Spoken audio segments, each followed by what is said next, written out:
अस्सलाम वालेकुम, welcome to Mehboob TV Oman news. उम्मीद करते हैं कि आप तमाम दोस्त खैरियत से होंगे। अच्छी तरह आप मुझे जानते हैं, मैं आपका दोस्त, आपका भाई महबूब अहमद ओमान से ओमान के बारे में वीज़े की मालूमात आपको देता हूँ। इसके अलावा दीगर जीसीसी ममालिक जितने भी मिडिल ईस्ट के ममालिक हैं, उन सब के वीज़े की मालूमात आप तक पहुँचाता रहता हूँ।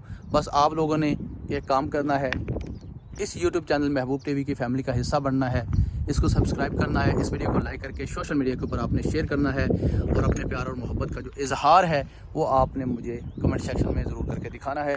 अगर आप जानना चाहते हैं कि आप मज़दूरी के लिए आ रहे हैं, मैं आज किसी बड़े वीज़े के बारे में, किसी हाई लेवल जॉब के बारे में बात नहीं करूँगा। मैं सिर्फ़ और सिर्फ मज़दूर तबके के बारे में बात करूँगा। वो लोग जो पढ़े लिखे नहीं हैं, जिनके पास तालीम नहीं है, डिग्रियां नहीं हैं और वो मिडिल ईस्ट में आना चाहते हैं लेकिन पहली बार आना चाहते हैं। जैसा कि आप सब जानते हैं कि पाकिस्तान